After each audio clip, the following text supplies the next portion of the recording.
സമാധാനത്തോടെ പോയിക്കൊള്ളുക. അതിൽ തന്നെ വളരെ വ്യക്തമാണ്, വന്നത് സമാധാനത്തോടെ അല്ല, അല്ലെങ്കിൽ തന്നെ വന്നതിനേക്കാൾ സമാധാനത്തോടെ സന്തോഷത്തോടെ മടങ്ങിപ്പോവുക. ഇതാണ് ഈ വാക്യത്തിന്റെ അന്തരാർത്ഥം. വേദപുസ്തകത്തിൽ അനേക ഇടങ്ങളിൽ സമാധാനത്തോടെ പോവുക എന്നുള്ള വാക്ക് ആവർത്തിക്കുന്നുണ്ട്. യേശുക്രിസ്തു പറയുന്നുണ്ട്, നിന്റെ വിശ്വാസം നിന്നെ രക്ഷിച്ചിരിക്കുന്നു, സമാധാനത്തോടെ പോകാം. വേദപുസ്തകത്തിന്റെ കാഴ്ചപ്പാട് തന്നെ അതാണ്. തമ്പുരാന്റെ അടുത്തേക്ക് വരുന്നവർ എങ്ങനെ മടങ്ങണം? സമാധാനത്തോടെ മടങ്ങിപ്പോകണം. ആരാധനയ്ക്ക് വരുന്നവരോട് ഇത് തന്നെ പറയുക, സമാധാനത്തോടെ പോവുക. നിങ്ങൾക്കെല്ലാവർക്കും സമാധാനം ഉണ്ടായിരിക്കട്ടെ എന്ന് പലതവണ ആവർത്തിച്ചിട്ട് ഏറ്റവും അവസാനം പറയുകയാണ്, നിങ്ങൾ പ്രാപിച്ചിരിക്കുന്ന വാഴ്വുകളോടും വഴിയാഹാരത്തോടും കൂടെ നിങ്ങളെ സമർപ്പിക്കുന്ന ഈ സമയത്ത് സമാധാനത്തോടെ പോവുക എന്നുള്ളതാണ്. സഹോദരങ്ങളെ, സമാധാനം ഒരു വലിയ ഭാഗ്യമാണ്, ഒരു വലിയ ദൈവകൃപയാണ്. നാം നമ്മുടെ ഈ ലോകപരമായ നേട്ടങ്ങൾ കൊണ്ട് സ്വന്തമാക്കുവാൻ ശ്രമിച്ചാൽ സാധിക്കാത്ത ഒന്നാണ്. ഒരുപക്ഷെ സാമ്പത്തികമായി ഭദ്രതയുള്ള ആളുകൾക്ക് കിട്ടാത്തതും ദരിദ്രരായിരിക്കുന്ന ആളുകൾ ആസ്വദിക്കുന്നതുമായ ഭാഗ്യമാണ് സമാധാനം. ആരോഗ്യമുള്ള ആളുകൾക്ക് ലഭിക്കാത്തതും രോഗികൾ കൈയാളുന്നതുമായ മഹാസൗഭാഗ്യമാണ് സമാധാനം. ആരോഗ്യമുള്ളത് കൊണ്ട് സമാധാനം ഉണ്ടാകണമെന്നില്ല, സമ്പത്തുള്ളത് കൊണ്ട് സമാധാനം ഉണ്ടാകണമെന്നില്ല. എന്തെങ്കിലുമൊക്കെ ഉണ്ടായാൽ, ഒരുപക്ഷെ ഇവിടെ പരിശുദ്ധ അമ്മയുടെ മധ്യസ്ഥതയിൽ അഭയപ്പെടുമ്പോൾ എന്തെങ്കിലുമൊക്കെ സങ്കടങ്ങൾ ഉണർത്തിക്കുന്നവർക്ക് അതുകൂടെ കിട്ടിയാൽ സമാധാനമാകും എന്ന് നിങ്ങൾ വിചാരിക്കുന്നെങ്കിൽ അത് ശരിയാവണമെന്നില്ല. എന്തെങ്കിലുമൊക്കെ ലഭിച്ചാൽ കിട്ടുന്നതല്ല സമാധാനം എന്ന് പറയുന്നത്. ഇതൊരു വലിയ ദൈവകൃപയാണ്, നാം ആർജിക്കേണ്ടതാണ്. ദൈവത്തോടുള്ള ബന്ധത്തിൽ നാം കണ്ടെത്തേണ്ട സൗഭാഗ്യമാണ്. പൗലോസ് അപ്പോസ്തലൻ സമാധാനത്തിനൊരു വിശേഷണം കൊടുക്കുന്നുണ്ട്, സകല ബുദ്ധിയെയും കവിയുന്ന സമാധാനം എന്ന് പറഞ്ഞാൽ ആർക്കും പിടികിട്ടാത്തതാണ് സമാധാനം. ചില ആളുകൾ ജീവിക്കുന്നത് കാണുമ്പോൾ അത്ഭുതം തോന്നുകയാണ്, എന്തോ ഒരു സമാധാനത്തോടെയാണ് അവർ ജീവിക്കുന്നത്. ചിലപ്പോഴൊക്കെ അസൂയം തോന്നും അവരുടെ സമാധാനത്തോടെയുള്ള ജീവിതം കാണുമ്പോൾ. സഹോദരങ്ങളെ, അതുകൊണ്ട് തന്നെ വേദപുസ്തകം ഏറ്റവും ഗൗരവം കൊടുക്കുന്ന, ഏറ്റവും പ്രാധാന്യം കൊടുക്കുന്ന വിഷയമാണ് സമാധാനം. അതാണ് പുനരുത്ഥാനം ചെയ്ത ക്രിസ്തു ഏറ്റവും കൂടുതൽ ആശംസിക്കുന്നതും അത് തന്നെയാണ്. ഉദ്ധിതനായ ക്രിസ്തുവിന്റെ ആശംസാവാചകം സമാധാനം എന്നുള്ളതാണ്. അതുകൊണ്ട് ഇന്ന് ഈ പ്രസംഗ വിഷയത്തോട് ചേർന്ന് നമുക്ക് പറയേണ്ടിയിരിക്കുന്നു, ഒന്നും വേണ്ട ദൈവമേ, സമാധാനം മതി. ഒന്നും വേണ്ട, സമാധാനം മതി. കുഞ്ഞുങ്ങൾ വേണമെന്ന് പ്രാർത്ഥിച്ചിട്ട് കുഞ്ഞുങ്ങൾ അസമാധാനമായിട്ട് മാറുന്നവരുണ്ട്. വിദ്യാസമ്പന്നത അസമാധാനമായിട്ട് ഞാൻ ഇത്രയൊക്കെ പഠിച്ചിട്ട് എങ്ങും എത്തുന്നില്ല, ചില ആളുകളുടെ എങ്കിലും പ്രശ്നമാണ്. ഒന്നും വേണ്ട, സമാധാനം മതി എന്ന് പറയുന്ന വളരെ ചുരുങ്ങിയ പരിമിത പ്രാർത്ഥനകളിലേക്ക് നമ്മൾ മടങ്ങിയെത്തേണ്ടതായിട്ടുണ്ട്. അല്ലെങ്കിലും ദൈവം ആഗ്രഹിക്കുന്നത് പരിമിതമായ പ്രാർത്ഥനയാണ്. അത് പറയുമ്പോൾ ഒരുപക്ഷെ നിങ്ങൾ തെറ്റിദ്ധരിക്കും, കുറച്ച് പ്രാർത്ഥിക്കുക എന്നുള്ളതല്ല. ആവശ്യങ്ങൾ പരിമിതപ്പെടുത്തുക, ദൈവ അനുഗ്രഹം വിശാലമായിട്ട് കൈപ്പറ്റുക. സ്വർഗസ്ഥനായ ഞങ്ങളുടെ പിതാവേ എന്നുള്ള പ്രാർത്ഥനയിൽ കർത്താവ് പറഞ്ഞു, നിങ്ങൾ ഇങ്ങനെ പ്രാർത്ഥിക്കുക, ഞങ്ങൾക്ക് ആവശ്യമുള്ള അപ്പം ഇന്ന് ഞങ്ങൾക്ക് തരണേ, ഞങ്ങൾക്ക് ആവശ്യമുള്ള അപ്പം ഇന്ന് ഞങ്ങൾക്ക് തരണേ. ഇത് പഠിപ്പിച്ചപ്പോ തമ്പുരാൻ പ്രത്യേകിച്ചൊന്നും വിശദമാക്കിയില്ലെങ്കിലും ഈ അപ്പം എന്ന് പറയുന്ന വാക്ക് വിശദീകരിക്കാൻ പോയാൽ അപ്പത്തിലെല്ലാം ഉണ്ട്. എന്താണ് പഠനം മനസ്സിലാക്കി തരുന്നത്? അപ്പം നമ്മുടെ കരങ്ങളിലെത്തുമ്പോൾ, നമ്മുടെ നാവിലെത്തുമ്പോൾ അതിനനുകൂലമായ ഒത്തിരി സാഹചര്യങ്ങളുണ്ട്. അപ്പം സ്വന്തമാകണമെങ്കിൽ പ്രകൃതി അനുകൂലമാകണം, അപ്പം സ്വന്തമാകണമെങ്കിൽ ആരോഗ്യ അനുകൂലമാകണം, അപ്പം സ്വന്തമാകണമെങ്കിൽ സമ്പത്ത് അനുകൂലമാകണം. എല്ലാ ഘടകങ്ങളും അനുകൂലമാകുമ്പോഴേ അപ്പത്തിന് അതിൻ്റെതായ രൂപമുണ്ടാവുകയുള്ളൂ. അതുകൊണ്ടാണ് തമ്പുരാൻ അപ്പമായി തന്നെ ലോകത്തിന്റെ മുമ്പാകെ അവതരിപ്പിച്ചത്. അപ്പത്തെ കാണിച്ചിട്ട് പറഞ്ഞു, ഇത് എന്റെ ശരീരമാകുന്നുവെന്ന്. അപ്പത്തിലെല്ലാം ഉൾക്കൊണ്ടിട്ടുണ്ട് എന്നുള്ളത് ആ ആരാധനാ സംവിധാനത്തിൽ പ്രസ്പഷ്ടമായി തമ്പുരാൻ വെളിപ്പെടുത്തുകയാണ്. സഹോദരങ്ങളെ, ചെറിയ പ്രാർത്ഥന എന്താണ്? അപ്പം തരണേ എന്നുള്ളതാണ്. 3 വയസ്സിലും 2 വയസ്സിലും ഒക്കെ പ്രാർത്ഥിച്ചത് ഈ 2 പ്രാർത്ഥനയാണ്. അപ്പം തരണേന്നും കാത്തുകൊള്ളണേന്നും മാത്രമേ പറഞ്ഞുള്ളൂ. മുഴുവൻ പ്രാർത്ഥനയും പഠിച്ചു കഴിഞ്ഞപ്പോൾ മനസ്സിലായി എല്ലാ പ്രാർത്ഥനകളുടെ അന്തരാർത്ഥം ഇതാണ്: അപ്പം തരണേ, കാത്തുകൊള്ളണമേ എന്നുള്ളതാണ്. ചെറിയ പ്രാർത്ഥന വലിയ അനുഗ്രഹമാണ് സ്വന്തമാക്കുക. ശലോമോൻ ദൈവസന്നിധി പ്രാർത്ഥിച്ചു. പ്രത്യേകിച്ച് തന്റെ ഉത്തരവാദിത്വങ്ങളുമായി ബന്ധപ്പെട്ട്, താൻ ഏൽക്കുന്ന ചുമതലകളുമായി ബന്ധപ്പെട്ട് എന്തെങ്കിലുമൊക്കെ തരണമെന്ന് ശലോമോൻ പറഞ്ഞില്ല. ശലോമോൻ പറഞ്ഞത് അറിവ് തരണേ എന്നാണ്. എനിക്ക് തോന്നുന്നത് ചെറുപ്രായം തൊട്ട് കുഞ്ഞുങ്ങൾ പ്രാർത്ഥിക്കേണ്ടതാണ് ജ്ഞാനം തരണേ എന്ന്. അറിവല്ല, അറിവിന്റെ തലം അല്പം മാറുകയാണ്. അറിവിന്റെ ദൈവിക ഭാവം കൈവരുമ്പോഴാണ് അത് ജ്ഞാനമാകുന്നത്. അതുകൊണ്ടാണ് യഹോവ ഭക്തി ജ്ഞാനത്തിന്റെ ആരംഭമാകുന്നു എന്ന് പറയുന്നത്. അറിവും ജ്ഞാനവും തമ്മിലുള്ള അന്തരം: അറിവിന് പരിമിതികളുണ്ട്, ജ്ഞാനം അപരിമിത ഭാവമാണ്. ഒരു വലിയ ഉറവിൽ നിന്ന് എന്റെ പ്രാപ്തിക്കനുസരിച്ച് ഞാൻ പ്രാപിക്കുന്നുവെന്ന് മാത്രമേ ഉള്ളൂ. അറിവിന്റെ ദൈവിക ഭാവം, ദൈവിക തലമാണ് ജ്ഞാനമെന്ന് പറയുക. അതുകൊണ്ട് നമുക്ക് വേണ്ടത് കേവലം അറിവല്ല, അറിവിൽ ഒതുങ്ങി നിൽക്കുന്ന ഭാവമല്ല, മറിച്ച് ജ്ഞാനത്തിന്റെ തലമാണ് വേണ്ടത്. ജ്ഞാനത്തിന്റെ തലം അത് കേവലം ബൗദ്ധിക തലത്തിൽ മാത്രം നിൽക്കുന്നതല്ല. നമ്മുടെ ബ്രെയിൻ അതിന്റെ സ്റ്റോറേജ് കപ്പാസിറ്റി അനുസരിച്ചല്ല ജ്ഞാനം വെളിപ്പെടുന്നത്. ഓരോ സിറ്റുവേഷനും അതിനനുസരിച്ച് പ്രവർത്തിക്കുവാനും പെരുമാറുവാനുമുള്ള കൃപയാണ്. അതാണ് യേശു ശിഷ്യന്മാരോട് പറഞ്ഞത്: നിങ്ങൾ എവിടെയെങ്കിലും പോവുക, അവിടെ ചെല്ലുമ്പോൾ എന്ത് പറയണമെന്ന്, എന്ത് സംസാരിക്കണമെന്ന് വിചാരപ്പെട്ട് ആശങ്കാകുലരാകേണ്ട. പറയേണ്ടത് ആ സമയത്ത് നിങ്ങൾക്ക് തരും. ജ്ഞാനമെന്ന് പഴയ നിയമത്തിൽ പറഞ്ഞുകൊണ്ടിരുന്നതിന് പുതിയ നിയമത്തിൽ പരിശുദ്ധാത്മാവിനെ കൂടെ ചേർത്ത് വെച്ചിട്ടാണ് യേശു പഠിപ്പിച്ചത്. അങ്ങനെയാണ് വെറും അക്ഷരജ്ഞാനമില്ലാത്ത മുക്കുവന്മാർ മഹാജ്ഞാനികളായി രൂപാന്തരപ്പെട്ടത്. അത് സ്കൂളിൽ നിന്ന് പഠിച്ചെടുക്കുന്നതല്ല, അധ്യാപകൻ പഠിപ്പിക്കുന്നതല്ല, വായിച്ചു പഠിക്കുന്നതല്ല, മറിച്ച് അതൊരു ദിവ്യജ്ഞാനത്തിന്റെ ഭാവമാണ്. ചെറിയ പ്രാർത്ഥന: ജ്ഞാനം തരണേ എന്ന് പ്രാർത്ഥിച്ചു. ശലോമോൻ എന്താണ് കൊടുക്കാതിരുന്നത്? ശലോമോൻ എന്താണ് കിട്ടാതിരുന്നത്?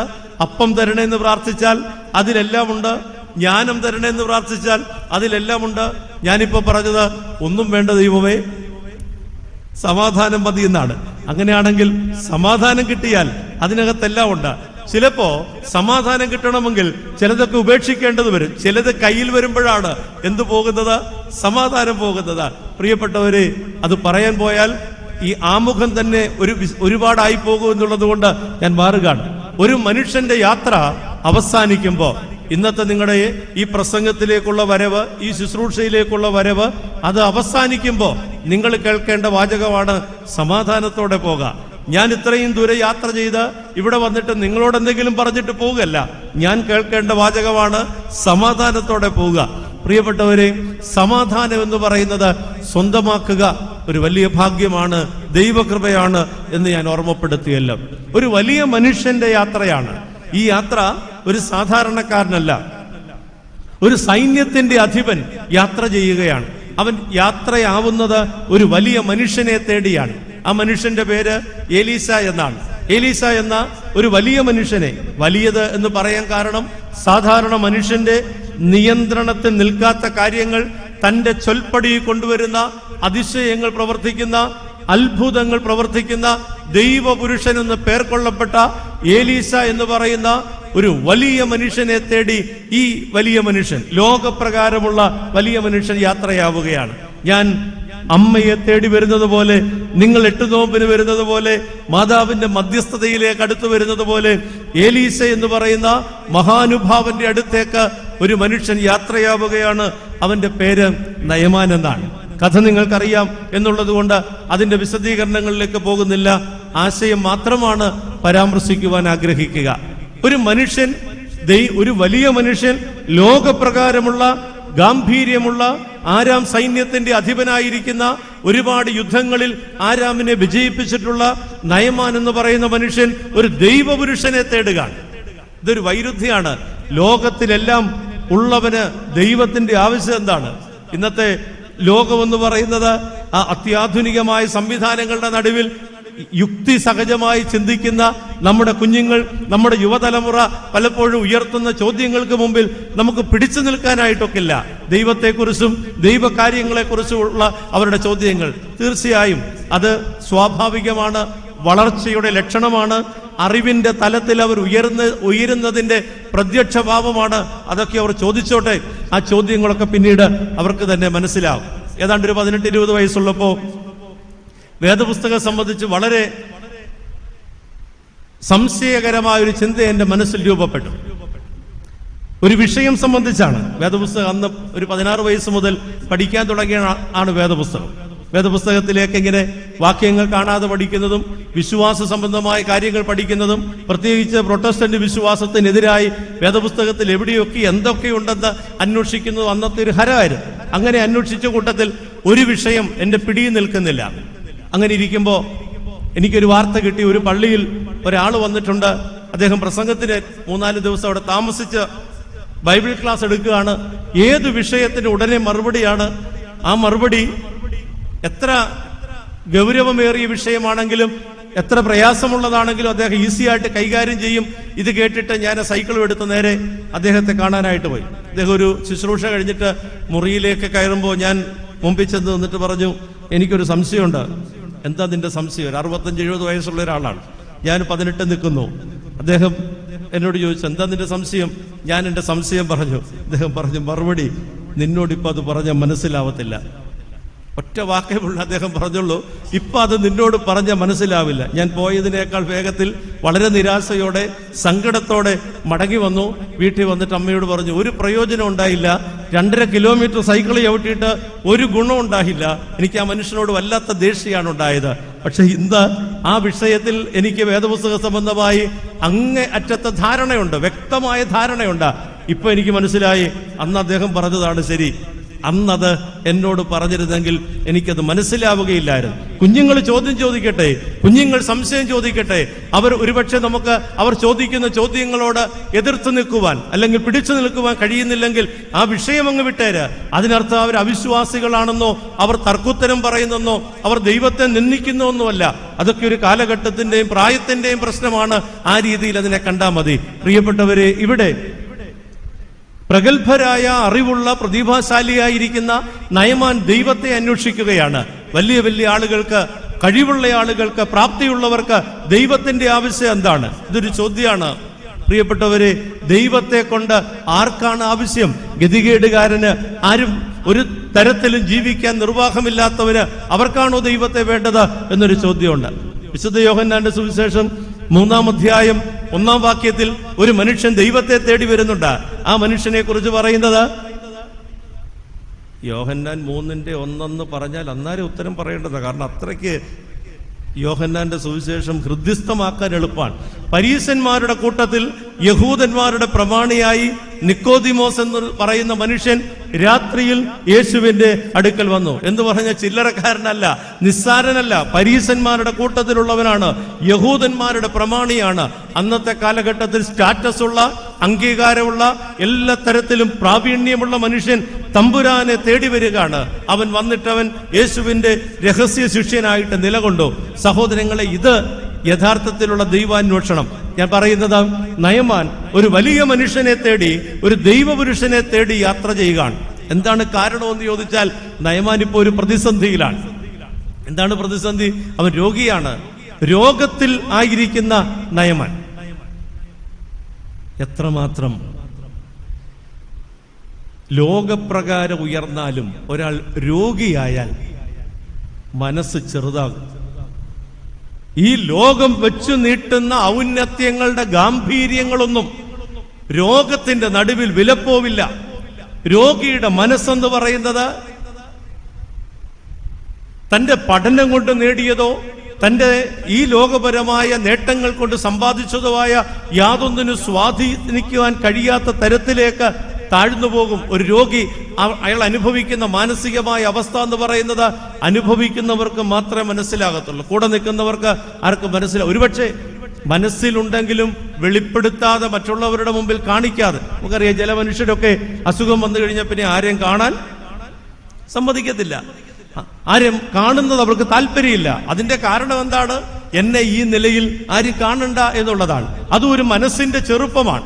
സഹോദരങ്ങളെ, ഈ മനുഷ്യൻ രോഗിയായിട്ട് മാറുകയാണ്. നമുക്ക് ഈ ലോകത്തിൽ ഇന്നത്തെ കാലഘട്ടം നമ്മെ പഠിപ്പിക്കുന്ന വലിയൊരു വസ്തുതയാണ്. എന്തെല്ലാം ഉണ്ടെങ്കിലും, എത്ര വലിയവനായിരുന്നാലും, എത്ര ഉന്നതനായിരുന്നാലും, രോഗം പിടിപെട്ട് കഴിഞ്ഞാൽ മനുഷ്യർ ഒരുപോലെയാണ്. 6 അടി മണ്ണ് എല്ലാരെയും തുല്യരാക്കുന്നു എന്ന് പറയും. സഹോദരങ്ങളെ, ദൈവം തരുന്ന ഏറ്റവും വലിയ സമ്പാദ്യം എന്ന് പറയുന്നത് ആരോഗ്യമാണ്.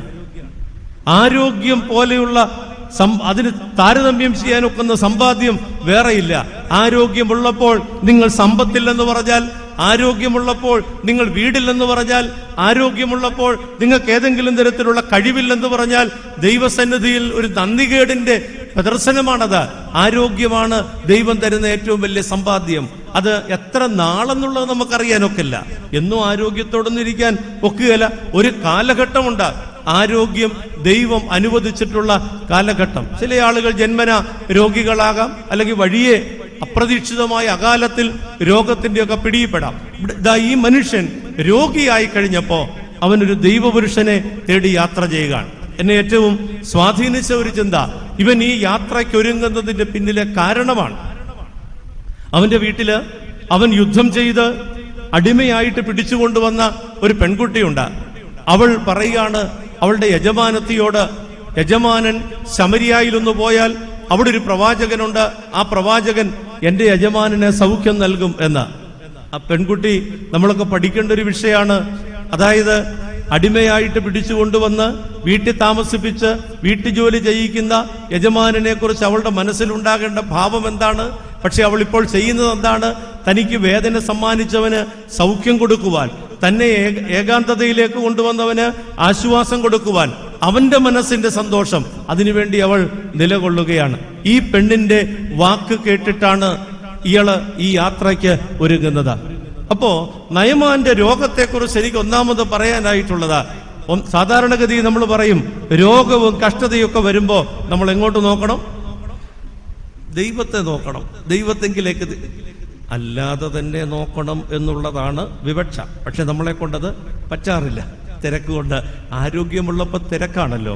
ആരോഗ്യമുള്ളപ്പോൾ ഒത്തിരി കാര്യങ്ങൾ ചെയ്തു തീർക്കാനുള്ള ബന്ധപ്പാടാണ്. സമയം പോരാ, ഒന്നും തികയുന്നില്ല.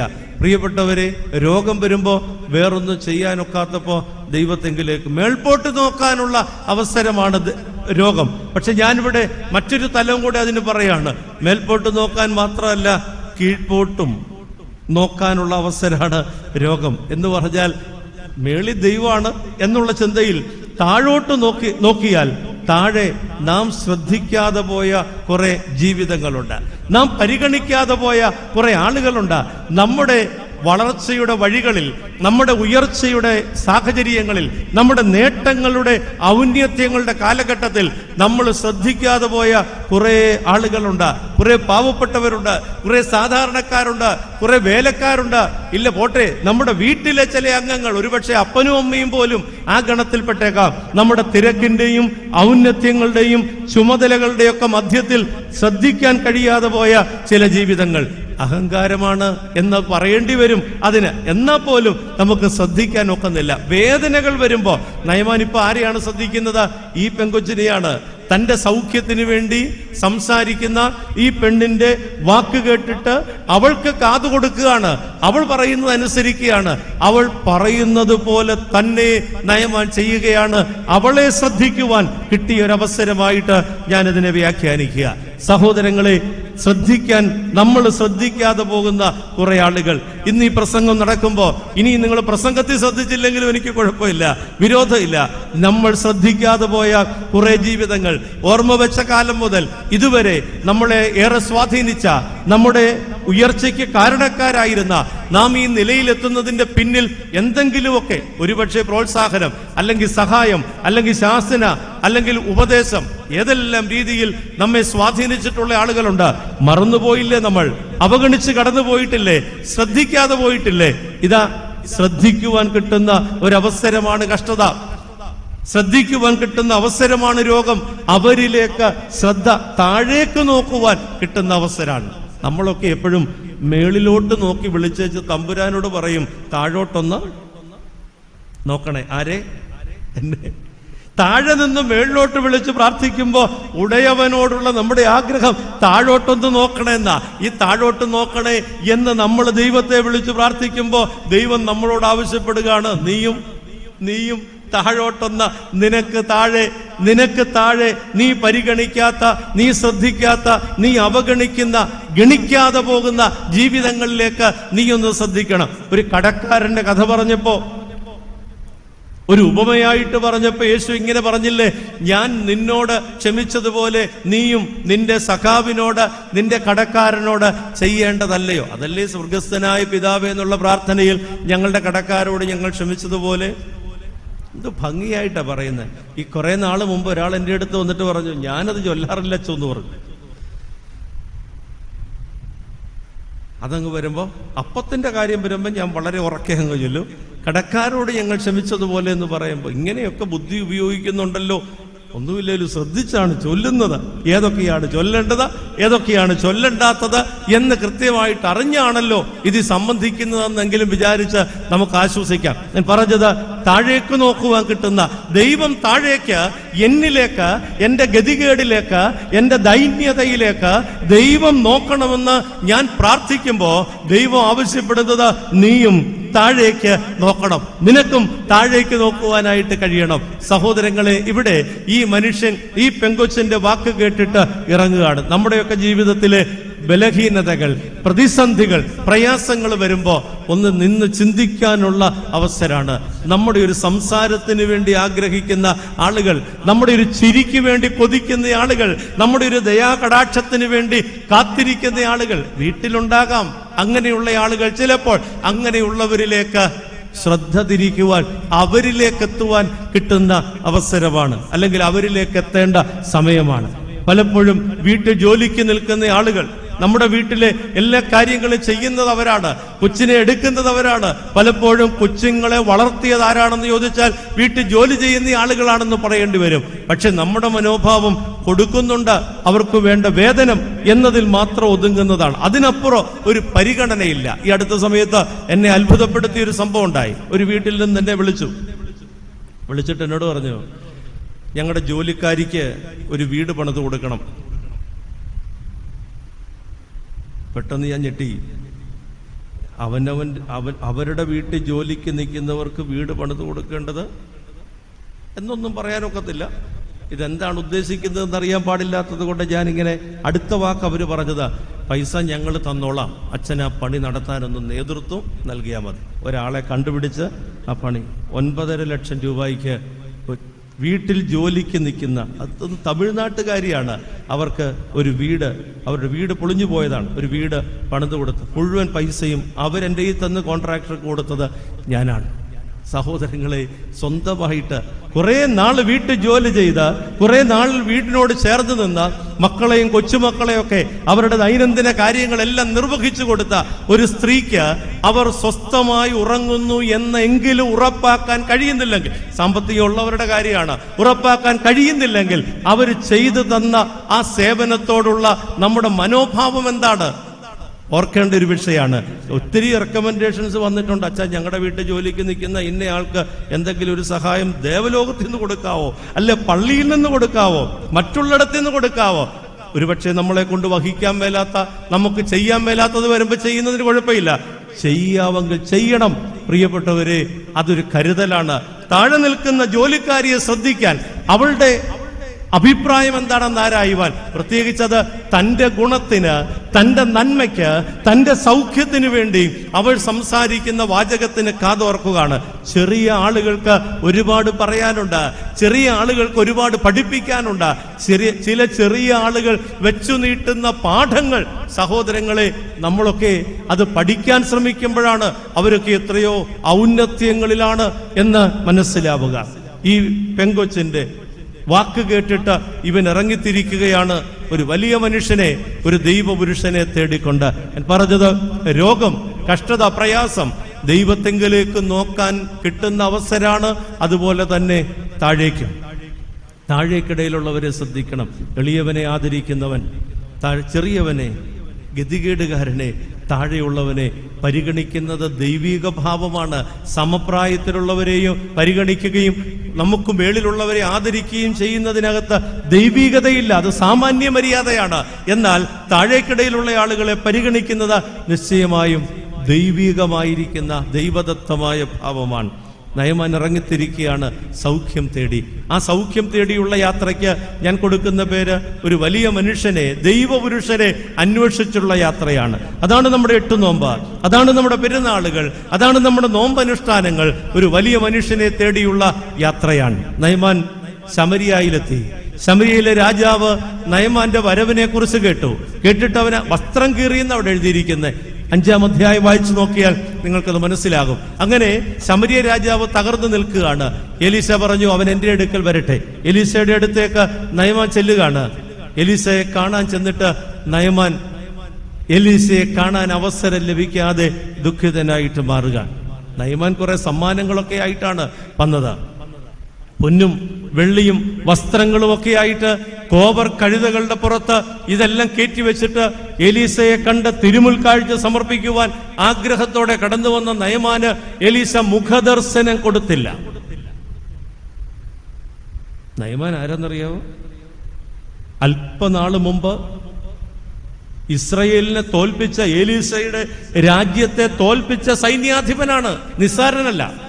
അങ്ങനെയുള്ളവനെ പരിഗണിക്കാതെ എലീശ പറഞ്ഞു, തന്റെ അടുക്കൽ വന്ന ഭൃത്യന്മാരോട് പറഞ്ഞു, അവനോട് പോയി യോർദാനിൽ 7 പ്രാവശ്യം മുങ്ങിയിട്ട് പൊക്കോളം പറയാൻ പറഞ്ഞു.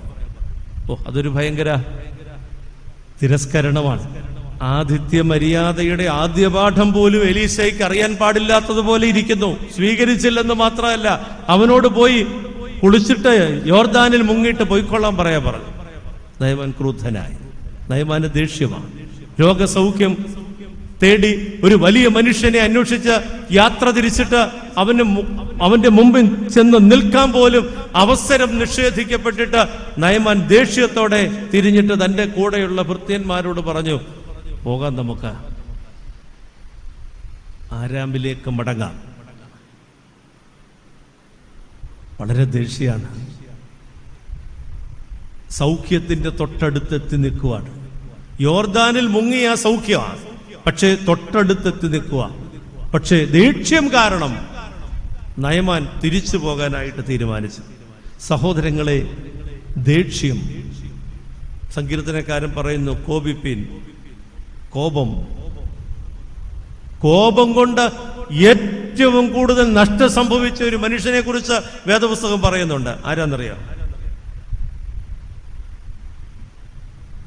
അതൊരു വലിയ വൈരുദ്ധ്യമാണ്, ഒരു പാരഡോക്സ് ആണ്. കോപം കൊണ്ട് ഏറ്റവും വലിയ നഷ്ടം വരുത്തിയ മനുഷ്യനാണ് ലോകത്തിൽ ഏറ്റവും വലിയ സൗമ്യനെന്നും വേദപുസ്തകം പറയുന്നു. സംഖ്യാപുസ്തകം 12-ാം അധ്യായം 3-ാമത്തെ വാക്യത്തിൽ മോശ എന്ന പുരുഷനോ ലോകത്തിലുള്ള സകല മനുഷ്യരിലും വെച്ച് അതിസൗമ്യനാണെന്ന് പറയുന്നുണ്ട്. ഈ മോശയാണ് ദേഷ്യം വന്നിട്ട് കൽപ്പലകകൾ എറിഞ്ഞ് ഉടച്ചത്. ദൈവം കൊടുത്ത, ദൈവത്തോടുള്ള ചേർന്നിരുന്ന് സ്വന്തമാക്കിയ ആദ്യ കൽപ്പനകൾ എഴുതി വാങ്ങിയ ആദ്യത്തെ പലകകൾ രണ്ടും എറിഞ്ഞുടച്ചത് ദേഷ്യം കൊണ്ടാണ്. ഇത്ര ഭയങ്കരാണ് ദേഷ്യം.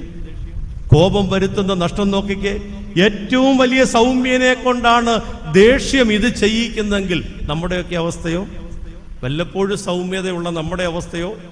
അല്ല, സൗമ്യതയേ ഇല്ലാത്ത സ്ത്രീകളുടെ അലങ്കാരത്തെ കുറിച്ച് പത്രോസ്ലീഹ പറയുന്ന നല്ലൊരു വാക്കുണ്ട്. സ്ത്രീകളുടെ അലങ്കാരം തലമുടി അന്നേ പിന്നലുണ്ടായിരുന്നു കേട്ടോ. സ്ത്രീകളുടെ അലങ്കാരം തലമുടി പിന്നുന്നതും പൊന്ന് അണിയുന്നതുമല്ല, ഇത് രണ്ടും അന്നേ ഉണ്ടായിരുന്നു. അല്ല, സൗമ്യതയും സാവധാനതയുമായ അക്ഷയഭൂഷണമായ മനസ്സ് എന്ന അലങ്കാര വസ്തുവാണ്. സൗമ്യതയാണ് സ്ത്രീയുടെ മുഖമുദ്ര. അതാണ് അവളുടെ സൗന്ദര്യം എന്നാ പറയുന്നത്. അവളുടെ അലങ്കാരം അതായിരിക്കണം എന്നാ പറയുന്നത്. ആത്മാവിന്റെ ഫലമായിട്ടാണല്ലോ പൗലോസ് അപ്പോസ്തലൻ ഗലാത്യ ലേഖനത്തിൽ അതേക്കുറിച്ച് പരാമർശിക്കും. ഈ സൗമ്യതയിൽ നമ്പർ 1 ഫസ്റ്റ് റാങ്ക് ആണ് ആർക്ക്? മോശയ്ക്ക്. 1-ാം റാങ്കുകാരനാണ്. സൗമ്യതയിൽ 1-ാമനായിരിക്കുന്ന മോശയാണ്.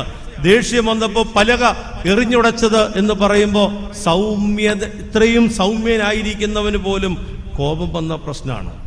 അതുകൊണ്ട് വളരെ ശ്രദ്ധിക്കേണ്ടത്. സൗഖ്യത്തിന്റെ തൊട്ടടുത്ത് നിന്ന് കോപിക്കുകയാണ്. അനുഗ്രഹത്തിന്റെ തൊട്ടടുത്ത് നിന്ന് കോപിക്കുകയാണ്. എല്ലാ പരിശ്രമങ്ങളും ഫലപ്രാപ്തിയിലെത്താൻ പോകുന്നതിന്റെ തൊട്ടടുത്ത്, നമ്മൾ പറയല്ലേ ഈ അംശത്തെ കൊണ്ട് കലം എന്ന് പറഞ്ഞതുപോലെ തൊട്ടടുത്ത് കോപിക്കുകയാണ്. നോക്കിക്കേ, നമ്മളൊക്കെ എത്ര ഭീകരന്മാരാണ്. എന്ത് വന്നു കഴിയുമ്പോൾ, കോപം വന്നു കഴിയും, കുമ്പസാരിക്കാൻ മുട്ടുകുത്തിയ ആദ്യം പറയുന്ന ദേഷ്യത്തെക്കുറിച്ചാണ്. ദേഷ്യത്തെക്കുറിച്ച് പറയാത്ത ആരുമില്ല. ഇനി എന്തൊക്കെയാ പറയാൻ മേലാത്തതെന്ന് ആലോചിക്കുമ്പോൾ പറയാൻ പറ്റുന്നതും ഏതേ ഉള്ളൂ. ഇതൊക്കെ അച്ഛനെങ്ങനെ അറിയുന്നെന്നുള്ളതാണ്. ദേഷ്യമാണ്, ഭയങ്കര ദേഷ്യമാണ്. ഈ ദേഷ്യമല്ലേ നമ്മുടെ ബന്ധങ്ങൾ അകറ്റിയേ? ഈ ദേഷ്യമല്ലേ നമ്മുടെ തനതായ ഭാവത്തെ ഇല്ലാതാക്കിയത്? ഒരുപാട് നാളുകൊണ്ട് വളർത്തിയെടുത്ത ബന്ധങ്ങൾ ഒരു നിമിഷത്തെ ദേഷ്യം കൊണ്ട് പോയി. 40 ദിവസം കൊണ്ട് മോശ ഉണ്ടാക്കി എടുത്ത കൽപ്പലകകൾ, തേജസ്സിന്റെ ആ അനുഭവം ഒറ്റ നിമിഷം കൊണ്ട് തീർന്നില്ലേ? അതാണ് ഈ ദേഷ്യത്തിന്റെ കുഴപ്പം. അതുകൊണ്ട് ദേഷ്യം വരുമ്പോ ഏറിയാന്നങ്ങ് പൊക്കോണം. പറയാൻ നിൽക്കരുത്, ഇടപെടാൻ നിൽക്കരുത്, പ്രതികരിക്കാൻ നിൽക്കരുത്, ഒന്നും പറയരുതേ എന്ന്. ദുഷ്ടൻ എൻ്റെ വായിൽ എൻ്റെ മുമ്പിലിരിക്കുമ്പോ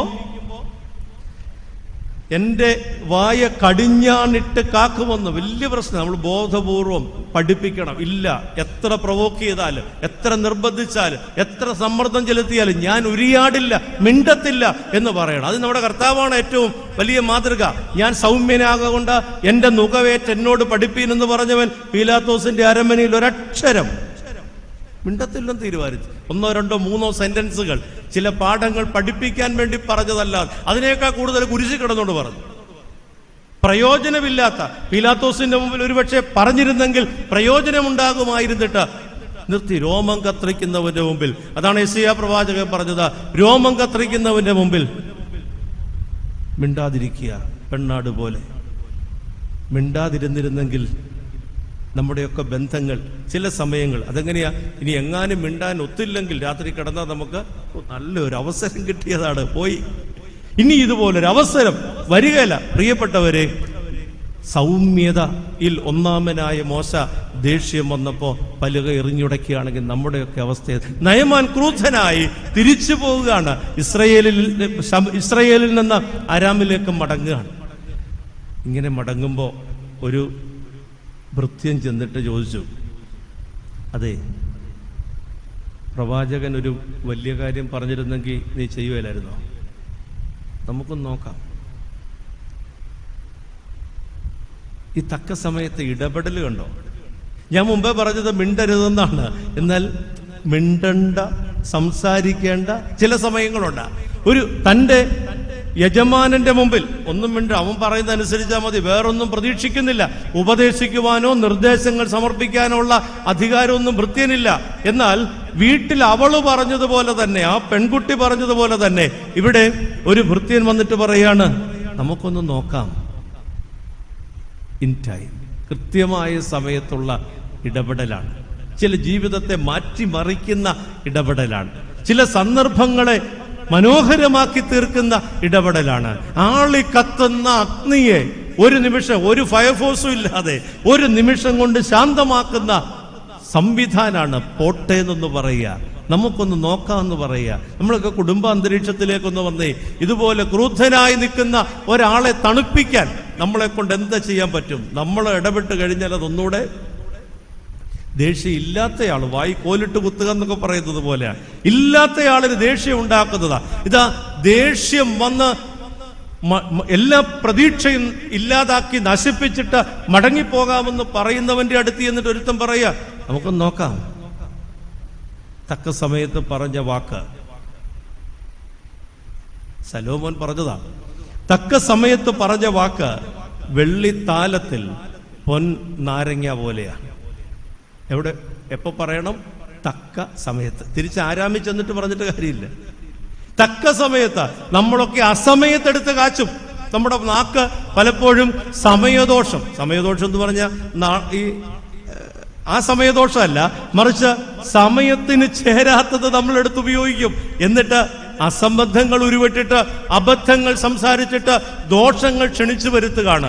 തക്ക സമയത്ത് പറഞ്ഞ വാക്ക് വെള്ളിത്താലത്തിൽ പൊൻനാരങ്ങ പോലെയാണ്. സഹോദരങ്ങളെ, അമ്മ അധികം വല്ലതും സംസാരിച്ചിട്ടുണ്ടോ വേദപുസ്തകത്തിൽ?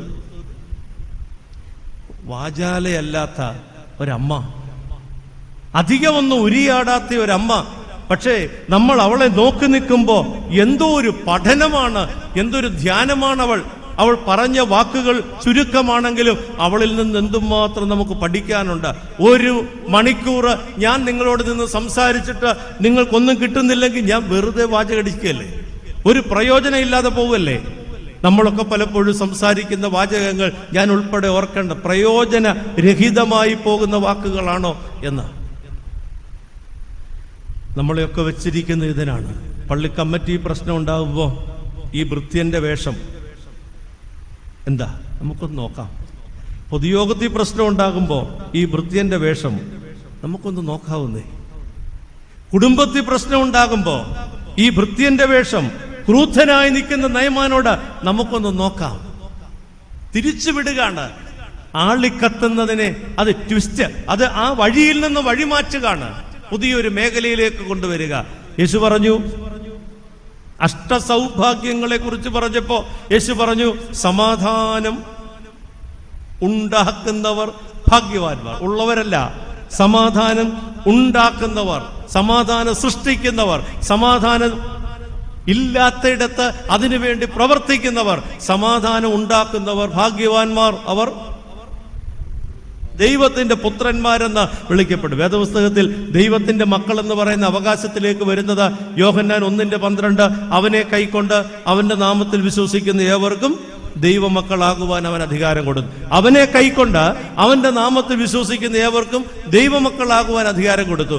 അങ്ങനെ ദൈവമക്കളാകുന്നവർക്കുള്ളതാണ് അബ്ബാ പിതാവേ എന്ന് വിളിക്കുന്ന പുത്രത്വത്തിന്റെ ആത്മാവ്. അങ്ങനെയാണ് നമ്മളെല്ലാവരും കൂടെ സ്വർഗസ്ഥനായ പിതാവ് എന്ന് പ്രാർത്ഥിക്കാൻ തുടങ്ങിയത്. എന്നാൽ നിന്റെ പണി, അങ്ങനെയുള്ളവന്റെ പണി സമാധാനം ഉണ്ടാക്കുന്നതാകണം. എന്നാൽ നിന്റെ പണി സമാധാനം ഇല്ലാതാക്കുന്നതാണെങ്കിൽ ഇതെല്ലാം പോയി. ആരുടെ മക്കളാ? സംശയമില്ല, ദൈവത്തിന്റെ അല്ലേ, പിന്നെ ആരുടെയാ? ഇടയ്ക്കൊരു മാർഗമില്ലല്ലോ. ഓർക്കുക സഹോദരങ്ങളെ, നമ്മുടെ ഒരു വാക്ക്, നമ്മുടെ ഒരു സമീപനം, കാനാവിൽ തകർന്ന് തരിപ്പണമായി നിൽക്കുന്ന വീട്ടുകാരന് വേണ്ടിയിട്ട് അവൻ അറിയാതെ അവന്റെ സ്വസ്ഥതയ്ക്ക് സമാധാനത്തിന് വേണ്ടിയിട്ട് പിന്നാമ്പുറത്തൂടെ ചെന്ന്, നമ്മളൊക്കെ ആയിരുന്നെങ്കിൽ ഇത് വാർത്തയാക്കി ഫോട്ടോ സെൽഫി എടുത്തേനെ. ആ വെള്ളം കോരുന്നവന്റെ കൂട്ടത്തിൽ നിന്ന് സെൽഫി എടുത്ത് കണ്ടോ, ഞാൻ ഉണ്ടാക്കി കൊടുത്ത വീഞ്ഞുകൊണ്ടാണ് അവന്റെ കാര്യം രക്ഷപ്പെട്ടതെന്ന് പറഞ്ഞേനെ. ആളുകളിയൊന്നുമില്ല, ഞാനാണെന്നുള്ള ഒരു ഭാവമൊന്നുമില്ല. താൻ ചെയ്യാനുള്ളത് ചെയ്യുക, പിൻവാങ്ങുക. തകർന്ന് തരിപ്പണമായി നിൽക്കുന്ന ഒരു മനുഷ്യന്റെ മനസ്സിന് സമാധാനം കൊടുക്കുന്നുണ്ട്. രണ്ടുമുണ്ട്. ഇടർച്ചയിൽ സമാധാനം കൊടുക്കുന്നത് കൊണ്ട്, തകർന്നിരിക്കുന്ന മനുഷ്യന് സമാധാനം കൊടുക്കുന്നത് കൊണ്ട്. സമാധാനം ഉണ്ടാക്കുന്നവർ ഭാഗ്യവാന്മാർ, അവർ ദൈവത്തിന്റെ മക്കളാണ്. എത്രയിടത്ത് നമ്മളെ കൊണ്ട് പറ്റിയിട്ടുണ്ട് സമാധാനം ഉണ്ടാക്കുവാൻ. ഈ ഭൃത്യന്റെ വാക്ക് കേട്ടപ്പോ പോയ വിവേകം തിരിച്ചു വന്നു, പോയ ലക്ഷ്യബോധം തിരിച്ചു വന്നു. ഇതുവരെയുള്ള കഷ്ടപ്പാടുകൾ ഇതെല്ലാം ഓർത്തിട്ട് നയമാൻ പറഞ്ഞു പോയേക്കാന്ന് പറഞ്ഞു. 2 ഭൃത്യരാണ് നയമാനെ രക്ഷപ്പെടുത്തുന്നത്. നമ്മുടെയൊക്കെ സഹായത്തിന് ആരാ വരിക എന്നാർക്കറിയാം? മുമ്പ് ഞാൻ പറഞ്ഞ, ഒരുപക്ഷെ നമ്മൾ അവഗണിക്കുന്ന ആളുകളായിരിക്കാം തക്ക സമയത്ത് നമുക്കൊരു സഹായത്തിനെത്തുക. അതുകൊണ്ട് ആരെ ഒഴിവാക്കരുത്, ആരെ മാറ്റി നിർത്തരുത്. എല്ലാവരും എനിക്ക് വേണ്ടിയവരാണ്, എല്ലാവരും എനിക്ക് ഉപകാരപ്പെടേണ്ടവരാണെന്നുള്ള ധാരണയോടെ വേണം ഓരോരുത്തരെയും കാണുവാൻ. പ്രിയപ്പെട്ടവരെ, നയമാൻ പോയി യോർദാനിൽ മുങ്ങി. യോർദാനിൽ മുങ്ങി 7 പ്രാവശ്യം മുങ്ങി നയമാൻ. അവൻ്റെ കുഷ്ഠരോഗം ഭേദമായിട്ട് ഒരു കുഞ്ഞിൻ്റെ ശരീരം പോലെ അവൻ്റെ ശരീരം ഭേദപ്പെട്ടു. എൻ്റെ ചോദ്യം ഇതാണ്, നയമാന് സൗഖ്യം കിട്ടി എങ്ങനെ? നയമാന് സൗഖ്യം കിട്ടി എങ്ങനെ? പെട്ടെന്ന് നമ്മൾ പറയും യോർദാനിൽ മുങ്ങി നയമാന് സൗഖ്യം കിട്ടി. അല്ല, യോർദാനിൽ മുങ്ങിയാൽ സൗഖ്യം കിട്ടുമായിരുന്നു എങ്കിൽ യോർദാനിൽ മുങ്ങുന്നവർക്കെല്ലാം സൗഖ്യം കിട്ടണമായിരുന്നു. യോർദാനിൽ മുങ്ങിയാൽ സൗഖ്യം കിട്ടുമായിരുന്നെങ്കിൽ എത്ര പ്രാവശ്യം മുങ്ങിയാൽ മതി? 1 പ്രാവശ്യം. അപ്പൊ യോർദാനിൽ മുങ്ങിയത് കൊണ്ടല്ല നയമാന് സൗഖ്യം കിട്ടിയത്. അങ്ങനെയാണെങ്കിൽ നയമാന് സൗഖ്യം കിട്ടിയത് എന്തുകൊണ്ടാണ്? യോർദാനിൽ മുങ്ങിയത് കൊണ്ടല്ല, മറിച്ച് ഏലീശയുടെ കൽപ്പന, ദൈവപുരുഷന്റെ കൽപ്പന അനുസരിച്ചത് കൊണ്ടാണ് നയമാന് സൗഖ്യം കിട്ടിയത്. ഇതാണ് മാതാവ് പറഞ്ഞത്, അവൻ നിങ്ങളോട് കൽപ്പിക്കുന്ന ദൈവപുരുഷന്റെ കൽപ്പന എന്ന് വാക്കുകൾ എന്ന് പറഞ്ഞാൽ ദൈവകൽപ്പനയാണ്, ദൈവവചനമാണ്. ഈ വേദപുസ്തകത്തിൽ ഒരു ഭാഗം മുഴുവൻ ദൈവപുരുഷന്മാരുടെ വചനങ്ങളാണ്. അത് യഹോവ അരുളി ചെയ്യുന്നു എന്ന് പറഞ്ഞാണ് അവർ രേഖപ്പെടുത്തിയിരിക്കുന്നത്. അതായത് ദൈവത്തിന്റെ വചനമാണ്. അപ്പോ നയമാന് സൗഖ്യം കിട്ടിയത് അവൻ ദൈവകൽപ്പന അനുസരിച്ചത് കൊണ്ടാണ്. ദൈവകൽപ്പന അനുസരിക്കുന്നു എന്നുള്ളതിന്റെ പ്രത്യക്ഷമായ തെളിവാണ് എന്താ? യോർദാനിലെ മുങ്ങൽ.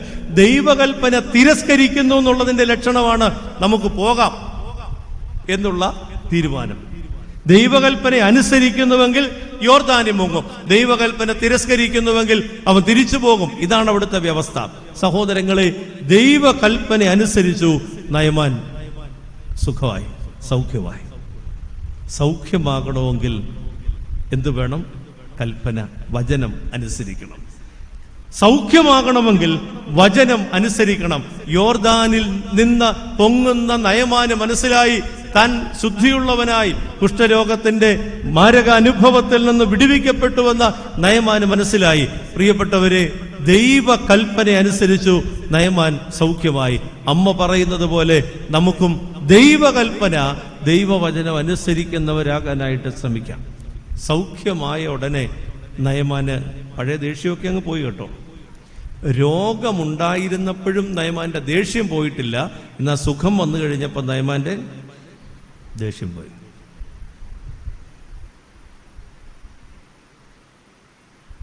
നയമാന് മനസ്സിലായി, യോർദാനിലെ വെള്ളം അല്ല തനിക്ക് സൗഖ്യം നൽകിയത്, മറിച്ച് എലീസയുടെ, ഇതൊരറിവാണ്.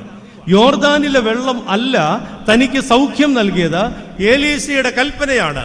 അതുകൊണ്ട് ഇതുവരെ നയമാൻ യോർദാനിലെ വെള്ളം, അതിന്റെ സൗഖ്യ പ്രവർത്തനം, അതിലൊക്കെ അഭയപ്പെട്ട അല്ലെങ്കിൽ അതിനോടുള്ള ബന്ധത്തിലാണ് ചിന്തിച്ചതെന്ന് വരികിൽ, യോർദാനിൽ നിന്ന് ഉയർന്നു കഴിഞ്ഞപ്പോ നയമാൻ പറഞ്ഞു, യോർദാനിലെ വെള്ളമല്ല, എലീസയുടെ കൽപ്പനയാണ് എനിക്ക് സൗഖ്യം തന്നത്. അതുകൊണ്ട് എനിക്ക് യോർദാനിൽ നിന്ന് തിരിച്ചു പോകണം. എങ്ങോട്ടാ? എലീസയിലേക്ക് മടങ്ങുകയാണ്. എലീസയിലേക്ക് മടങ്ങുകയാണ്. സഹോദരങ്ങളെ, സൗഖ്യം ഒരു മുഖാന്തരാണ്. ആ മുഖാന്തരത്തിൽ നിന്ന് സൗഖ്യത്തിന്റെ കാരണത്തിലേക്ക് നമ്മൾ ചെന്നെത്തണം. നമ്മളിപ്പോൾ ഇസ്രായേലിലൊക്കെ പോകുന്നവര് യോർദാനിലെ വെള്ളം ഇങ്ങനെ കൊണ്ടുവന്ന് ഷോക്കേസ് വെക്കാറ്. നമ്മൾ ഉപയോഗിക്കത്തൊന്നുമില്ല, എന്നാലും ഇങ്ങനെ വെക്കാറ്. യോർദാനിലെ വെള്ളമല്ല, എലീസയുടെ കൽപ്പന, അതാണ് സൗഖ്യം കൊടുക്കുന്നത്. നമ്മുടെ അറിവിന്റെ തലത്തിൽ മാറ്റം ഉണ്ടാകണം. നമ്മൾ എന്തോ വിചാരിച്ചോണ്ടാ ചെന്നേ? എലീസയുടെ അടുത്തോട്ട് അങ്ങ് ചെല്ലുമ്പോ അവൻ ഇങ്ങനെയൊക്കെ വെച്ചിട്ട് സൗഖ്യം തരുമെന്നോ? അങ്ങനെയൊന്നും നടക്കണമെന്നില്ല. എന്നിട്ട് നമ്മൾ ഒട്ടും വിചാരിക്കാത്ത വഴിയിലേക്ക് തിരിച്ചുവിടുക. പോയി മുങ്ങിട്ട് പൊക്കോ. ചിലപ്പോൾ ചില ഡോക്ടർമാരെ കാണാൻ പോയാൽ നമ്മൾ രോഗം പറയുന്നതിന് മുമ്പ് ഡോക്ടർ എഴുതും. നമുക്ക് ഇഷ്ടപ്പെടത്തില്ലല്ലേ? ഒന്ന് വെച്ച് നോക്കി ഒക്കെ നമ്മുടെ മനസ്സിൽ ഒരു ഡോക്ടർ എന്തൊക്കെ ചെയ്യണമെന്നോ ധാരണയുണ്ടോ അതൊക്കെ ചെയ്തു കഴിഞ്ഞിട്ട് ഡോക്ടർ മരുന്ന് എഴുതിയാലേ നമുക്കൊരു തൃപ്തി. ഡോക്ടർ എത്ര കണ്ടതാ, എത്ര പേരെ കണ്ടതാ. വരുമ്പോഴേ അറിയാം ഇവന്റെ അസുഖം എന്താന്നുള്ള കാര്യം. എന്ത് പറഞ്ഞാലും എന്താ, എലീസ പോയി മുങ്ങിട്ട് പൊക്കോളാൻ പറഞ്ഞു. സഹോദരങ്ങളെ, എലീസയുടെ അടുത്തേക്ക് നയമാൻ യാത്ര ചെയ്യുക. എലീസയുടെ അടുത്ത് എന്നിട്ട് നയമാൻ പറഞ്ഞു, നിന്റെ വാക്കിന് എനിക്ക് സൗഖ്യം കിട്ടി, നിന്റെ വാക്കിന് ഞാൻ വലയിറക്കാം എന്ന് പറഞ്ഞ പോലെ നിന്റെ വാക്കിന് എനിക്ക് സൗഖ്യം കിട്ടി. നിന്റെ വാക്ക് അതുല്യമാണ്, അതുകൊണ്ട് എന്റെ സമ്മാനങ്ങൾ സ്വീകരിക്കണമെന്ന് പറഞ്ഞ് എലീസയുടെ മുമ്പിൽ നിൽക്കുകയാണ് നയമാൻ. തീർന്നു കേട്ടോ. നമ്മളെ കൊണ്ട് ചെയ്യാൻ സാധിക്കാത്തത് മറ്റൊരാൾ ചെയ്യുമ്പോഴാണല്ലോ നമ്മൾ തോറ്റുപോകുന്നത്. അവിടെയാണല്ലോ തോൽവി. പരീക്ഷയിലും അങ്ങനെയാ. നമുക്ക് മേടിക്കാൻ ഒക്കുന്ന മാർക്കിനേക്കാൾ മറ്റൊരാൾ മേടിക്കുമ്പോഴാണ് അവരുടെ മുമ്പിൽ നമ്മൾ ചെറുതാകുക. അസസ്മെന്റ് അങ്ങനെയാണ്. തനിക്കൊരിക്കലും മാറ്റുവാനാവാത്ത രോഗം എലീസയുടെ വാക്കിന് മാറിക്കിട്ടിയപ്പോ നയമാൻ എലീസയുടെ മുമ്പിൽ നിഷ്പ്രഭനായിട്ട് നിൽക്കുകയാണ്. പഴയ അഹങ്കാരത്തിന്റെയോ ആരാം സൈന്യത്തിന്റെ അധിപതി എന്നുള്ള ആത്മവീര്യമൊക്കെ ചോർന്നുപോയി കേട്ടോ. ഇപ്പൊ ഇങ്ങനെ നിൽക്കുവാണ്. നയമാനൊരു അപേക്ഷയുണ്ട്, ഇതൊന്നും മേടിക്കണം, താൻ കൊണ്ടുവന്നിരിക്കുന്ന കാഴ്ചകളൊന്ന് വാങ്ങിക്കണം. ഇതാണ് നയമാന്റെ ആവശ്യം. എലീസ പറഞ്ഞു, എനിക്ക് വേണ്ട, എനിക്ക് വേണ്ട. അതൊരു ശക്തമായ ഒരു മനുഷ്യന്റെ ഉൾധാരണകളെ തകിടം മറിക്കുന്ന വാക്കാണ്. വേണ്ടാന്നുള്ള വാക്ക്. അവൻ കൊണ്ടുവന്ന ആരാമിലെ ഏറ്റവും ശ്രേഷ്ഠമായ വിലപിടിപ്പുള്ള മേൽത്തരമായ സാധനങ്ങൾ മുമ്പിൽ വെച്ചിട്ട് ഇതൊന്ന് സ്വീകരിക്കണം എന്റെ സന്തോഷത്തിനെന്ന് പറഞ്ഞപ്പോ എലീസ ഇതെനിക്ക് വേണ്ട എന്ന് പറയുമ്പോ നയമാൻ തകരുകയാണ്. ഒന്നും ചെലവാകുന്നില്ല. ആരുടെ മുമ്പിൽ? അവന്റെ മുമ്പിൽ. നമുക്കും ഒരു ധാരണയുണ്ട്, നമ്മൾ കൊണ്ടുവരുന്ന തിരിയിലും എണ്ണയിലും നേർച്ചയിലും കാഴ്ച ഒക്കെ കൊടുത്തോ, കാഴ്ചയിലും അതാണ് വലിയ കാര്യം എന്ന് വിചാരിക്കണ്ട. ഇത് വേണ്ട. എലീസ ഇത് വേണ്ട എന്ന് പറയുമ്പോ എലീസ എത്ര ധനികനാന്ന് നിങ്ങൾ ഓർത്തേ? ഒരു സൈന്യാധിപൻ കൊണ്ടുവന്ന സമ്പാദ്യങ്ങളും സമ്മാനങ്ങളും വേണ്ടെന്ന് പറയുമ്പോ എലീസയുടെ സമ്പാദ്യം എന്താണ്? ഇത്രമാത്രം ധനികനാണോ എലീസ? ഇത് വേണ്ട എന്ന് പറയാൻ മാത്രം. എന്താണ് എലീസയുടെ സമ്പാദ്യം എന്നറിയാവോ? സമയം കിട്ടുമ്പോൾ വായിച്ചു നോക്കണം. രാജാക്കന്മാരുടെ 2-ാം പുസ്തകം 2-ാം അധ്യായം 1 മുതലുള്ള വാക്യങ്ങൾ. എലീസ തന്റെ ഗുരുവിന്റെ കൂടെ നടക്കുകയാണ്. നടന്നു പോയി കുറെ ദൂരം ചെന്നു. കഥ നല്ല രസമാണ് വായിച്ചു നോക്കാൻ. രസം എന്ന് പറയുമ്പോൾ അങ്ങനെ വായിക്കാൻ താല്പര്യമുള്ളവർക്ക്. അങ്ങനെ പോയി കുറെ ദൂരം ചെന്നു. അതിനുശേഷം നീ തിരിച്ചു പൊക്കോ, വേണ്ട.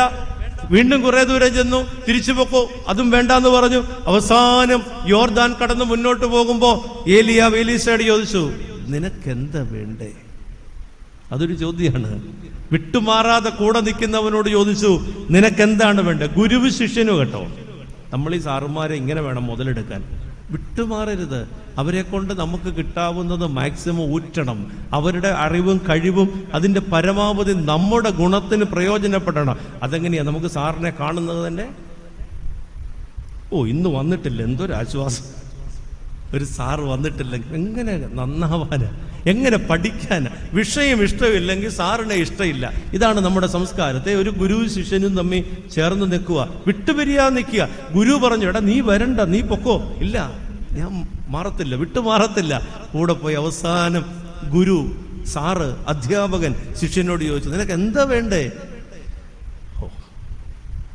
ശിഷ്യന്റെ മറുപടിയാണ്, നിന്റെ ആത്മാവിൻ്റെ ഇരട്ടി പങ്ക്. ഒരിക്കലും പ്രതീക്ഷിക്കാത്ത രീതിയിലുള്ളൊരു മറുപടിയാണ്, ഉത്തരാണ്. നിന്റെ ആത്മാവിൻ്റെ ഇരട്ടി പങ്ക്. വലിയ മനുഷ്യന്റെ അടുക്കൽ നിന്ന് എലീസ ചോദിക്കുന്നത് നിന്റെ ആത്മാവിൻ്റെ ഇരട്ടി പങ്ക്. എലീസ ഓഫർ ചെയ്തിട്ട് സ്വർഗത്തിലേക്ക് പോവുകയാണ്. അതോടെ എലീസയുടെ കഥ കഴിഞ്ഞു, അല്ലെങ്കിൽ എലീസയുടെ ചരിത്രം അവസാനിച്ചു. എലീസ തിരിച്ചു വരികയാണ്. ഏലിയാവിന്റെ കൂടെ പോയിട്ട് തിരിച്ചു വരുന്ന എലീസയെ കണ്ടപ്പോ, അങ്ങോട്ട് പോകുന്നതായി കണ്ട ആളുകൾ തിരിച്ചു വന്നപ്പോ പറഞ്ഞു, അയ്യോ, ഏലിയാവിന്റെ ആത്മാവ് എലീസയിൽ അധിവസിക്കുന്നു. ഇതാണ് സമ്പാദ്യം. കാശ് കൊടുത്ത് മേടിച്ചതല്ല. ഇത് ഗുരുവിൽ നിന്ന് നിരന്തരമായ അർത്ഥനയുടെ കഷ്ടപ്പാടിന്റെ അനന്തര ഫലമായിട്ടും നേടിയതാണ്. അമ്മയുടെ അടുത്ത് വന്ന് നിൽക്കുമ്പോൾ നിങ്ങൾ ഓർക്കണം, അമ്മയുടെ സമ്പാദ്യം എന്താണെന്നറിയോ? ഗബ്രിയേൽ മാലാഖ വന്നിട്ട് ഒരു പ്രസംഗാണ്, കൃപ ലഭിച്ചവളെ നിനക്ക് വന്ദനം, കർത്താവ് നിന്നോടുകൂടെ. ഒരു വക മനസ്സിലായില്ല. നീ ഗർഭം ധരിച്ചൊരു മകനെ പ്രസവിക്കും. ആർക്കാ മനസ്സിലാവുക? അവസാനം ഒന്നും പിടികിട്ടാതെ നിന്നിട്ട് ഞങ്ങളുടെയൊക്കെ പ്രസംഗം കഴിയുമ്പോൾ ചില ആളുകൾ ചോദിക്കുന്ന പോലെ, എന്തോ അച്ഛൻ പറഞ്ഞേ എന്ന് പറഞ്ഞതുപോലെ ഗബ്രിയേൽ മാലാഖയുടെ മുമ്പിൽ മറിയാം നിന്നിട്ട് ഇതെന്തോ സംഭവിക്കുമെന്നാ പറയുന്നേ. എന്താ പറഞ്ഞത്? പരിശുദ്ധാത്മാവ് നിന്റെ മേൽ വരും, അത്യുന്നതന്റെ ശക്തി നിന്റെ മേൽ നിഴലിടും, ആകയാൽ നിന്നിൽ നിന്ന് ഉത്ഭവിക്കുന്നവൻ വലിയവനാകും. പരിശുദ്ധാത്മാവാണ് ഒരു പെങ്കൊച്ചിനെ ഇങ്ങനാക്കിയത്. പരിശുദ്ധാത്മാവാണ് ഒരു സാധാരണ ബാലികയെ ഈ പരുവത്തിലാക്കിയത്. സകല തലമുറകളും ഭാഗ്യവതി എന്ന് വാഴ്ത്തുന്ന ആ ഒരു വലിയ അഭിധാനത്തിലേക്ക് ഈ പെണ്ണിനെ ഉയർത്തിയത് പരിശുദ്ധാത്മാവാണ്. സമ്പാദ്യം കണ്ടോ? എലീസ ഇരട്ടിപ്പങ്കിനെ ചോദിച്ചതിന്റെ സൂത്രം മനസ്സിലായോ? നമ്മൾ ഇതുവരെ ചോദിക്കാത്തതാണ്. എന്താ? യേശു പറഞ്ഞു, നിങ്ങൾ ദോഷികളായ നിങ്ങളുടെ മക്കൾക്ക് നല്ല ദാനങ്ങളെ കൊടുപ്പാൻ അറിയുന്നുവെങ്കിൽ സ്വർഗസ്ഥനായ പിതാവ് തന്നോട് യാചിക്കുന്നവർക്ക് പരിശുദ്ധാത്മാവിനെ എത്ര അധികമായിട്ട് തരും. മക്കളെ പഠിപ്പിക്കാനൊക്കെ തുടങ്ങുമ്പോൾ അതിനു വേണ്ടി കൂടെ പ്രാർത്ഥിച്ചു. പരിശുദ്ധാത്മാവിനെ കൊടുക്കണമെന്ന്. എൻ്റെ വീട്ടിലുള്ള എല്ലാവർക്കും പരിശുദ്ധാത്മാവിനെ കൊടുക്കണമെന്ന് പ്രാർത്ഥിച്ചു. വിശുദ്ധാരാധനയിൽ പരിശുദ്ധാത്മാവെന്നുള്ള പദം ഉച്ചരിക്കപ്പെടുന്നിടത്തെല്ലാം ആത്മശക്തി എനിക്കും എൻ്റെ വീട്ടുകാർക്കും എൻ്റെ കൂടെ ആരാധിക്കുന്നവർക്കും എന്ന് പ്രാർത്ഥിക്കുക. അധികമായിട്ട് തരും. എലീശയുടെ സമ്പാദ്യം ഇതാണ്. ഏലിയാവിൽ നിന്ന് കിട്ടിയതാണ് അത്. അതിൽ നിന്ന് ആ ശക്തിയാണ് യോർദാനിലെ വെള്ളത്തെ എന്താക്കി മാറ്റിയത്? സൗഖ്യത്തിന് കരുത്തുള്ളതാക്കി മാറ്റിയത്. എലീശ നിൽക്കുന്നിടത്ത് നിന്ന് സംസാരിച്ചാൽ യോർദാനിലെ വെള്ളം എന്തായിട്ട് മാറും? മെഡിസിനായിട്ട് മാറും. മെഡിസിനൽ ഇഫക്റ്റ് അത് ഇങ്ങനെ നേടുന്നതാണ്. നിങ്ങൾ വായിച്ചിട്ടില്ലേ പുതിയ നിയമത്തിൽ പൗലൂസ്ലീഹ കടന്നുപോയ നിഴലടിച്ച രോഗി സൗഖ്യമാകും. പത്രോസിന്റെയും പൗലൂസിന്റെയും ഒക്കെ റൂമാല് അല്ലെങ്കിൽ ഉത്തരീയൊക്കെ കൊണ്ട് രോഗികളുടെ മേൽ കൊണ്ടിട്ടാൽ സൗഖ്യമാകും എന്ന് പറഞ്ഞാൽ അതിന്റെ അർത്ഥം സ്ഥിരം റൂമാലിട്ടോളാനല്ല, മറിച്ച് അത്രമാത്രം ശക്തി എന്തിനുണ്ട്? പരിശുദ്ധാത്മാവിനുണ്ട്. കൊണ്ടിടുന്ന വസ്തുവിന്റെ ശക്തിയേക്കാൾ കൂടുതൽ അതിന്റെ പിന്നിലെ കാരണം അത്രമാത്രം ശക്തിയുള്ളതാണ്. പരിശുദ്ധ ദൈവമാതാവിന്റെ ആ അംശവസ്ത്രങ്ങൾ അല്ലെങ്കിൽ തിരുശേഷിപ്പുകളൊക്കെ ഉപയോഗിക്കുമ്പോൾ ഓർക്കണം, ആ തിരുശേഷിപ്പ് എന്ന് പറയുന്ന യാഥാർത്ഥ്യത്തെ അല്ല, അതിന്റെ പിന്നിലുള്ള നാമം ആരുടെയാണോ അത് ദൈവപുരുഷന്റെ ആ കരുത്തിനെയാണ് നാം ആദരിക്കുകയും അംഗീകരിക്കുകയും ചെയ്യുക. ഇത് വേണ്ടെന്ന് പറഞ്ഞപ്പോ, ഈ സമ്മാനങ്ങളൊന്നും വേണ്ടെന്ന് പറഞ്ഞപ്പോ നയമാൻ കുറെ കൂടെ അപ്സെറ്റായി. ഇനി എന്നെ പറയണമെന്നറിയത്തില്ല. നയമാൻ അവസാനം പറയുന്ന വാക്കിതാണ്, ഒരല്പം മണ്ണ് തരാമോ? ഞാൻ പൊന്നും കൊണ്ടാണ് വന്നേ, ഞാൻ ആഭരണം കൊണ്ടാ വന്നേ, ഞാൻ വസ്ത്രവും കൊണ്ടാ വന്നേ, എനിക്കൊരല്പം മണ്ണ് തരാമോ? എന്തുമാത്രം മണ്ണാ നയമാൻ ചോദിച്ചതെന്നറിയാമോ? 2 കോവർ കഴുത ചുമട് മണ്ണ്. ഇന്നായിരുന്നെങ്കിൽ ഒരു ടോറസ് എന്ന് പറഞ്ഞേനെ, അല്ലെങ്കിൽ 2 ടിപ്പർ എന്ന് പറഞ്ഞേനെ, അല്ലെങ്കിൽ 2 ആപ്പ പറഞ്ഞേനെ. അന്ന് കോവർ കഴുതയുടെ പുറത്താണ് ഇത് കൊണ്ടുവരുന്നത് എന്ന് പറഞ്ഞാൽ, ഇപ്പൊ കഴുതയുടെ പുറത്തിരിക്കുന്ന സാധനം കൊണ്ട് മാറ്റിയിട്ട് ഇനി എന്നാ കയറ്റാൻ പോവാ? മണ്ണ് കയറ്റാൻ പോവാ. എന്നാ മണ്ണെന്നറിയോ? എലീശ നിന്ന് ആരാധിക്കുന്ന സ്ഥലത്തെ മണ്ണ്.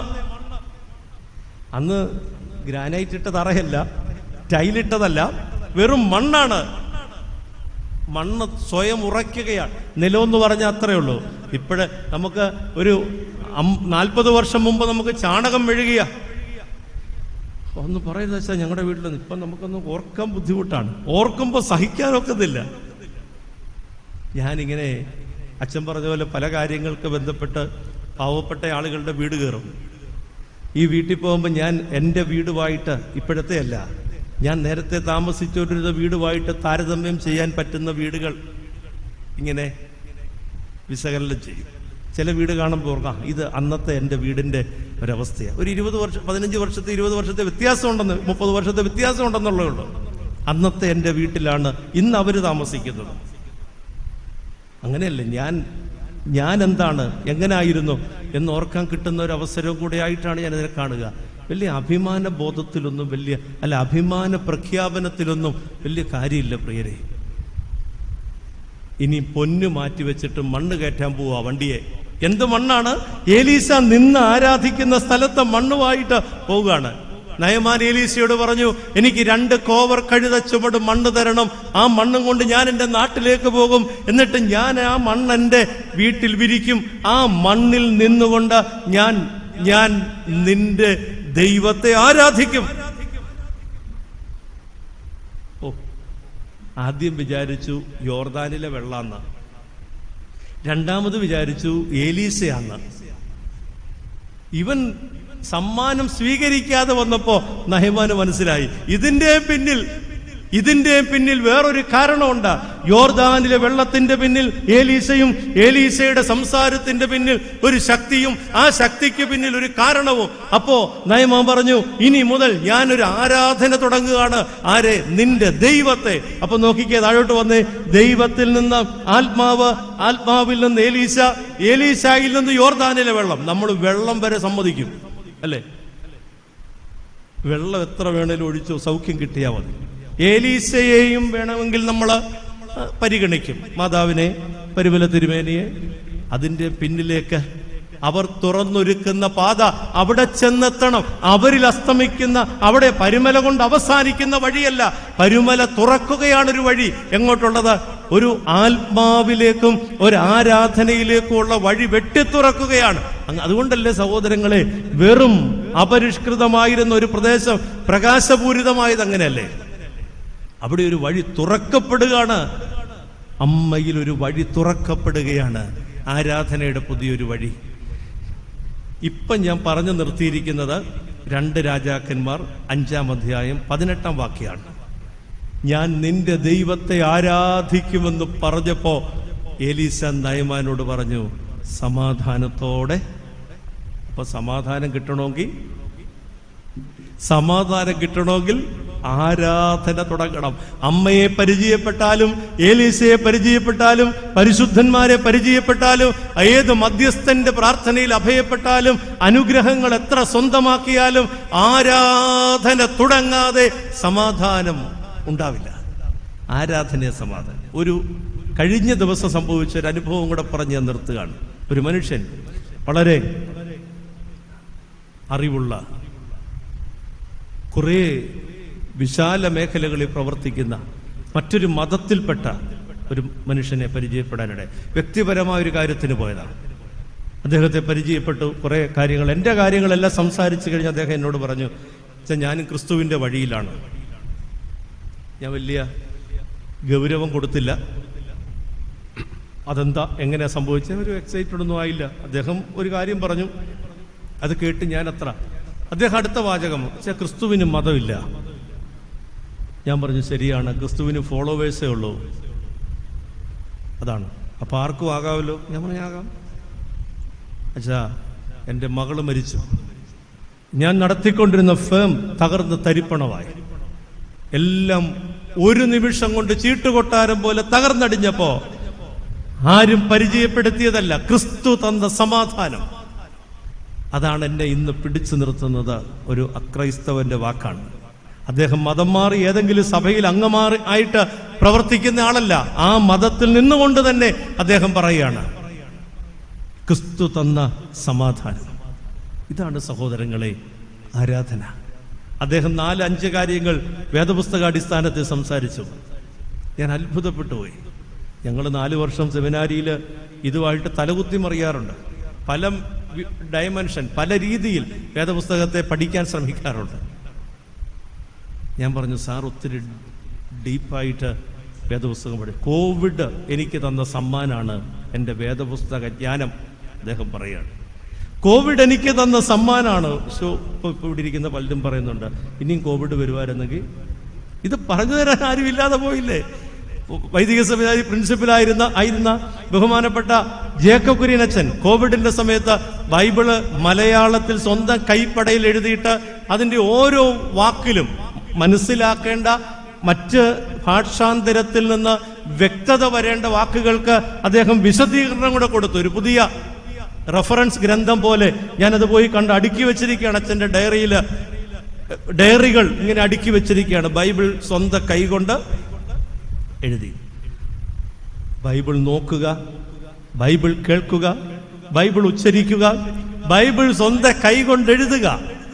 അത് പൂർണ്ണമായി ഞാൻ അത്ഭുതപ്പെട്ടു പോയി. ഈ പ്രായത്തിൽ, അച്ഛന് അറൗണ്ട് 70 ആണ്. കോവിഡ് വന്നതിൻ്റെ സമ്മാനം അച്ഛൻ പറഞ്ഞു. നമ്മളൊക്കെ കോവിഡ് വന്നതിൻ്റെ സമ്മാനം എന്തുണ്ട് ചോദിക്കുന്നില്ല, കണ്ടെത്തിയാണ്. ഉപസംഹരിക്കുകയാണ് ഞാൻ. ആരാധന തുടങ്ങാൻ ഒരുങ്ങിയ, ആരാധന തുടങ്ങാൻ മണ്ണ് ചോദിച്ചവനോടാണ് സമാധാനത്തോടെ പോയിക്കൊള്ളാൻ പറഞ്ഞത്. അതുകൊണ്ടാണ് ആരാധനയിൽ വന്ന് നിൽക്കുന്നവനോടാണ് പറയുന്നത്, പ്രാപിച്ച അനുഗ്രഹങ്ങളോടെ സമാധാനത്തോടെ പോവുക എന്ന് പറഞ്ഞ സഹോദരങ്ങളെ, ദൈവവുമായിട്ട് അവനെ കണ്ട്, അവനെ പരിചയപ്പെട്ട്, അവനെ അറിഞ്ഞ്, അവനോടുള്ള നമസ്കാരം, അവനോടുള്ള വിധേയത്വം പ്രഖ്യാപിക്കുന്നവന് കിട്ടുന്ന മഹാഭാഗ്യമാണ് എന്ത്? സമാധാനം. ഇതെല്ലാം അമ്മ ഉൾപ്പെടെയുള്ള എല്ലാവരും അതിലേക്കുള്ള മാർഗമാണ്, അതിലേക്കുള്ള പ്രചോദനമാണ്. ഉപസംഹരിക്കട്ടെ.